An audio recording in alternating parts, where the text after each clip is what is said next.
Yeah, hello everyone, Kiyandere, and it's time to duel! With the upcoming Heaven Burn Red update, we're getting a new side game mode, so you'll never be able to put this game down because it'll be about trading card. Nope, you can't fight other player, but you can use it to beat up cancer. In this video, I will go over what are odds battle, grinding skill level with it, and the difference between Shuttle run and odd battle. I will also give you some tips so you'll be able to play this game more smoothly. If you want to see more of a guide like this, consider subscribing. It's free and you earn an extra 0.00000000001% gacha rate to help your next Hebban pull. With that being said, let's go on to the video.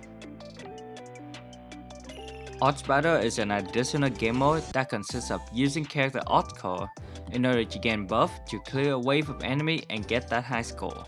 It is an optional game mode that you can play whenever you're not grinding anything. The core mechanic of this game is quite simple to understand. It's a roguelike game that lets you build your own card deck and use them for buff and or utility while deleting all enemy card on screen. Each card have a cost, condition, and abilities. If you check RAM website hbr.quest, you can check out all of the available cards on the odds list. He also have an order of priority, which is a tier list of cards that you should use when ordering the game mode. Your goal is to get the highest score possible, building up your team level and buff before beating the final boss. You will be able to use your own team, but all of them will start at level 1. Fortunately, all of the skill that you unlock will stay there on top of your limit break passive. That is, if your character are limit break. In the game, you will start with a certain amount of turns, and each card you use will use at least a turn. When selecting a cancer card, you will be brought into a fight. In normal and hard mode, there will be a limited amount of turns that you can do. When fighting, your overall turn cost will be based on how fast you clear that fight. Similar to Dungeon Run, kicking yourself into overdrive will not consume any turns. Drawing card after you clear everything on your deck or when manually draw will cost a turn, no matter how much card will be dealt. However, you should be careful about that because if you ran out card and is needing to reshuffle the deck, it will cost 2 turns. So, what happens if you run up turn? In normal and hard mode, the final boss will show up and you will need to defeat it. This also means that the boss will clear the whole board. There are 4 types of enemy cards: normal, ace, rare, and bosses. Normal, normal. You beat them, unlevel, and move on with your life. Ace enemy are a bit harder, and beating them will give you an extra card slot. This type of enemy should be prioritized since the more card slot mean the more options you have. Rare enemy are a goal hopper, which will show from time to time and should also be prioritized. And finally, bosses are, bosses. Now that you know what are odds battle, time to learn the amazing feature of this game mode. You can farm your character's skill level with this game mode. Yup, exactly like Shuttle one but different, which I'll touch more into later. When grinding for skill level, you can just ignore earning point and bosses and just beat mobs. Matter of fact, you will fight a lot more battle unlike Shuttle run. You can pretty much farm skill level in any mode, including normal mode. One thing to note is that if you're playing in JP, or whenever a skippable battle function get introduced into odd battle, skipping battle will not level up your skill, so be aware of that. You can also run this game mode automatically, which I now will tell you how to set everything up before doing the grind. If you didn't know, you can configure your auto skill activation in a fight and just use auto after that for a hand-free control. Here's some things you should do for that configuration. Keep everything on except for single target EX, especially when you're farming for skills. For normal skill, make sure you only bring high SP skill for more damage. As for healing, keep party heal on, which also include EXs.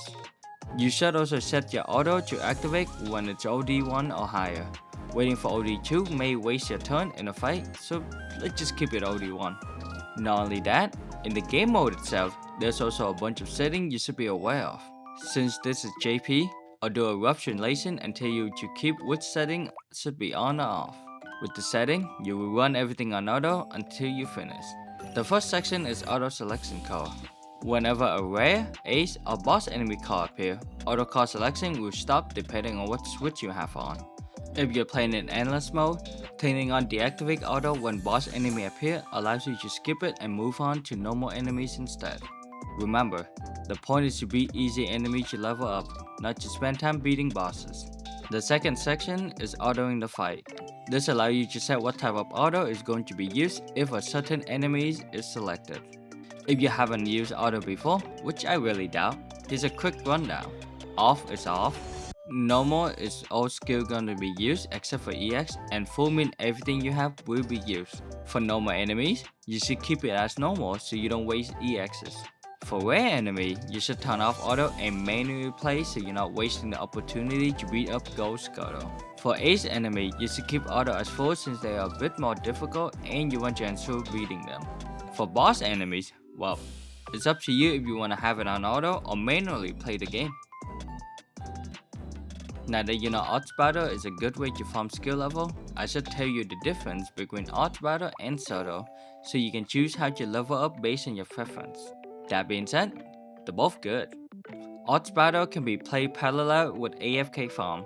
This allows you to pretty much on GP on the background while farming your character skill without any interruption. You can actually resume after closing the game at any time. This is perfect when you have a short amount of free time and just want to boot up the game quickly. If we're talking about statistics, then a very good team should give you double amount of battles than what a Shuttle can give you within 10 minutes of playing according to Kiyan. However, the team organization is very limited, so not as free going as Shuttle Run. Because of how the game is laid out, running a proper team is needed to do grinding, unlike Shuttle Run where you can just freely use any Shuttle team, even a terrible one. And you cannot check your character skill in the middle of the mode, which forces you to end the run just to check on your character. Now let's move on to Shuttle Run. Unlike odds battle where it's difficult, Shuttle Run is much easier and you can run with any team you like, thus leveling up any low level you can have will be a breeze. If you play on an emulator on PC, such as LD Player, you can have that macro so you don't even have to touch the game and let it run in the background. You can check your character skill at any time, allowing you to know when to stop the run. That being said, doing Shuttle Run for a long time will lag your emulator or your phone due to the game memory leak or something. So remotely reset once in a while. You may also need to take time to set it up, and in some level you can't just quit until you reach the next checkpoint. Now that you know what is needed to know about odds battle, here's a couple quick tips on getting good. Your team should be balanced between slash, freeze, and crush. This allows your team to fight every enemies easier. That being said, you can focus building your team based on the boss you'll be fighting at the end. In endless mode, heal is not needed since defeating enemy will also give you a choice to heal your team if you don't need the extra point. When starting out, I recommend you earn enough odds card token to unlock all of the classes. Each class costs about 2,000 token total. Once you have all your starter, you can start grinding for more cards in order to do class hard mode until you beat mixed hard mode. Doing this will allow you to unlock endless mode. Try not to bring skill with low SP consumption since they don't do that much damage.